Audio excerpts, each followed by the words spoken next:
किसी नगर में माणिकचंद नामक एक अति धनी परंतु अत्यंत कृपण सेठ रहता था। वह प्राय ही राज दरबार में आता जाता था। मार्ग में उसे बहुत से लोग नाना प्रकार के भोजन करते तथा मनोविनोद करते दिखाई देते थे, परंतु वह कृपण खर्च अधिक होने के भय से न अच्छा खाता, न उत्तम वस्त्र पहनता था और न ही किसी प्रकार अन्य सुख की भोग कर पाता था। उसके मन में कई बार सुख भोगने की इच्छा होती थी, परंतु वह मन मार कर रह जाता था। एक बार उसने कुछ लोगों को मीठी पिट्टी से भरी उत्तम पूरियां खाते देखा। उन पूरियों से बड़ी अच्छी सुगंध निकल रही थी। उसकी इच्छा भी वैसी ही पूरियां खाने की हुई, परंतु पैसे खर्च करने होंगे यह सोचकर वह उदास मन से घर आकर लेट गया।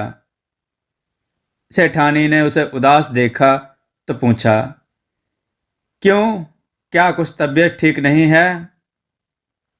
सेठ ने कहा, नहीं, नहीं तो मैं बिल्कुल स्वस्थ हूं। तो क्या राजा के यहाँ कोई असाधारण चिंताजनक बात हो गई है? नहीं, ऐसा कुछ भी नहीं हुआ। तो फिर क्या आपके मन में किसी वस्तु के भोग की इच्छा उत्पन्न हुई है? अंतिम प्रश्न का उत्तर सेठ ना दे सका। वह चुपचाप लेटा रहा। सेठानी ने फिर पूछा, नाथ, मुझसे मत छिपाइए, स्पष्ट कहिए किस वस्तु की इच्छा आपके मन में हुई है, मैं उसे ही सुलभ करूंगी। सेठ ने मीठी पूरियों की बात कही। सेठानी ने कहा, मैं अभी व्यवस्था करती हूं। सेठ ने कहा, ना ना ना, इस घर में बहुत से आदमी हैं, नौकर चाकर हैं, सबकी जानकारी में पकाने से उन्हें भी देना पड़ेगा। मैं किवाड़े बंद कर पका देती हूं। सेठानी ने निवेदन किया। सेठ ने इस प्रस्ताव को भी स्वीकार ना किया। अंत में तय हुआ कि हवेली की सबसे ऊपर की मंजिल पर ऊपर जाने का रास्ता बंद करके सेठानी मीठी पूरियां पकाए। सेठानी ने वैसा ही किया। सेठ ने कहा, देख, मेरे खाने से अधिक एक भी मत पकाना। सेठानी ने स्वीकार किया और तैयारी में लग गई। इधर भगवान विष्णु जी ने अपने भक्त नारद जी से कहा, मेरी इच्छा है कि आज भिक्षुकों को मीठी पूरियां खिलाऊं। कंजूस माणिकचंद सेठ अपने घर की छत पर पूरियां बनवा रहा है। तुम उसके सामने प्रकट होकर उससे पूरियां प्राप्त करो। नारद जी ने भिक्षुक का रूप बनाया और वहां पहुंच गए। सेठ ने आकाश में एक भिक्षुक को देखकर समझा यह पूरियां मांगेगा, अतः क्रोध से बोला, आकाश में टहलने से तो क्या यदि खिड़की पर भी आकर खड़े होगे तो भी तुझे कुछ न मिलेगा। भिक्षुक बने नारद जी खिड़की पर आकर खड़े हो गए। अब सेठ को और भी क्रोध आया। वह बोला, खिड़की पर खड़े होने से तो क्या दहली पर आने से भी तुझे कुछ ना दूंगा। भिक्षुक बने नारद जी दहली पर आकर खड़े हो गए। इसी समय सारे घर में धुआं भर गया। सेठ हवेली में आग लगने के भय से घबरा उठा और सेठानी से बोला, अरे देख, ये भिक्षुक जादू जानते हैं। इनसे पीछा छुड़ाने के लिए एक छोटी सी पूरी पकाकर इसे दे दे। सेठानी ने पूरी पकाई, पर सेठ को लगा कि वह बहुत बड़ी है, अतः उसने उससे भी छोटी पकाने को कहा। सेठानी पूरी पकाती थी, पर सेठ को वह बहुत बड़ी मालूम होती थी। इसी प्रकार बहुत सी पूरियां बन गई। सेठ ने खींचकर कहा, भद्रे, दे दे इसे इन्हीं में से एक पूरी और विदा कर दे। सेठानी ने ज्यों ही पूरियों को हाथ लगाया तो मालूम हुआ कि वे सब एक में चिपटी हुई हैं और छुड़ाने से भी नहीं छूटती। सेठ ने कहा, मैं पृथक करता हूं। सेठ और सेठानी ने मिलकर बहुत यत्न किया, पर पूरियां अलग ना की जा सकी। सेठ ने अत्यंत दुखी होकर कहा, मुझे भूख नहीं है, तू ये सब पूरियां इस भिक्षुक को देकर विदा कर दे। सेठानी टोकरी लेकर भिक्षुक के समीप गई। उस समय उस विद्वान भिक्षुक ने यानी नारद जी ने उसे धर्म और ज्ञान की बातें बताई। सेठ ने भी उस उपदेश को सुना। यह जानकर कि भगवान आज उसकी पूरियों की प्रतीक्षा में बैठे हैं, उसे बड़ी गलानी हुई। वह पत्नी सहित पूरियों की वह टोकरी और अन्य खाद्य सामग्री लेकर वह भगवान विष्णु जी के मंदिर में पहुंचा। समस्त भिक्षुकों के भोजन कर चुकने के बाद भगवान विष्णु वहां प्रकट हुए और कहा, इस सेठ का उद्धार आज प्रथम बार नहीं किया है, पूर्व जन्म में भी ऐसे ही इनका उद्धार किया था। भिक्षुकों की जिज्ञासा शांत करने के लिए उन्होंने पूर्व जन्म में घटित हुई कंजूस सेठ की कहानी इस प्रकार सुनाई। पूर्व काल में वाराणसी में हरि नामक एक परम कृपण वैश्य रहता था। उसके मन में तरह तरह के भोग भोगने की इच्छा उत्पन्न होती थी, परंतु वह धन खर्च होने के डर से मन मार कर रहता था और सूखता जाता था।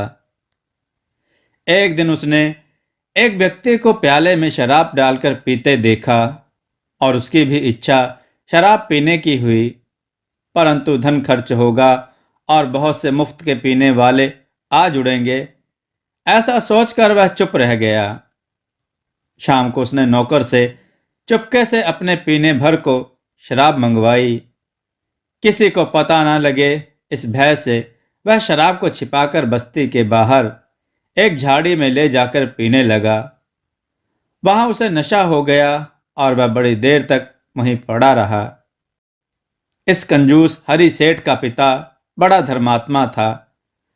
उसे देवलोक में अच्छा पद प्राप्त हुआ था। अपने पुत्र के द्वारा अपनी कीर्ति का नाश होते देख उसे बड़ी चिंता हुई। वह उसे घर से अनुपस्थित जान उसी का रूप बनाकर राजा के पास गया।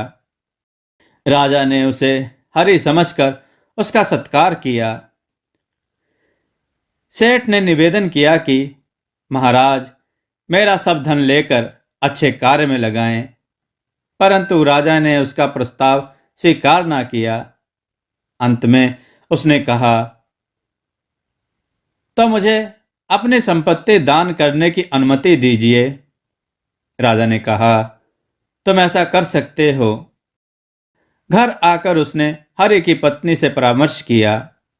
अपने पति की धर्म में रुचि देख वह बहुत प्रसन्न हुई।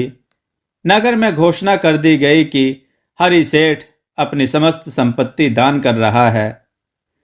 सेठ के द्वार पर भीड़ इकट्ठी हो गई। खजाने और भंडार खोल दिए गए, जिससे जितना बन पड़ता था लेकर जा रहा था। एक व्यक्ति सेठ के रथ बैल लेकर अपार संपत्ति सहित राजमार्ग पर जा रहा था।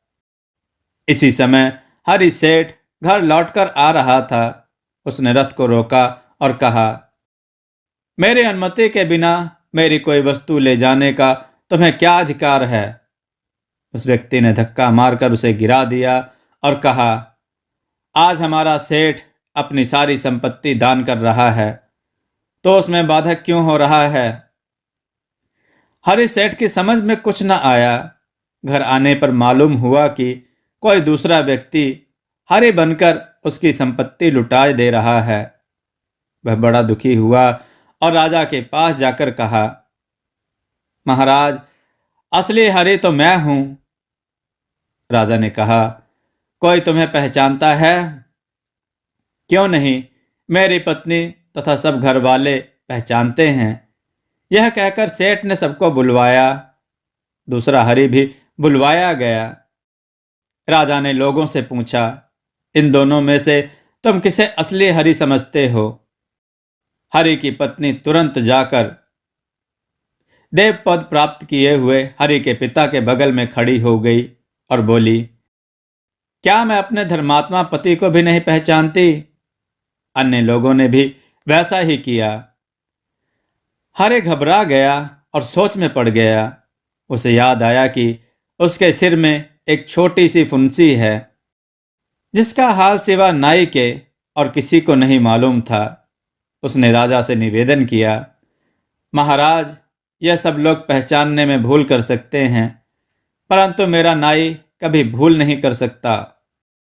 हरि के पिता, जो कि एक देवता के पदवी पर थे, सब रहस्य समझकर अपने सिर में भी उसी प्रकार की एक फुंसी उगा ली। नाई ने दोनों को ध्यान से देखा और कहा, इन दोनों में कोई अंतर नहीं। नाई की यही बात उपरोक्त गाथा में दी हुई है कि दोनों एक जैसे हैं। नाई की बात सुन हरि मूर्छित होकर भूमि पर गिर पड़ा। इसी समय उसके पिता ने अपने को प्रकट करके सब रहस्य खोल दिया। चेतना होने पर हरि ने पिता को प्रणाम किया और उनके आदेशानुसार चलने का वचन दिया। दोस्तों, आपको यह कथा कैसी लगी? अपने विचार और सुझाव कमेंट में जरूर दें। हमारी कथाओं को लाइक करें, हमारे चैनल को सब्सक्राइब करना न भूलें। हमारी कथाओं को शेयर जरूर करें जिससे लोगों को अच्छा ज्ञान प्राप्त हो। जय श्री राम भक्तों।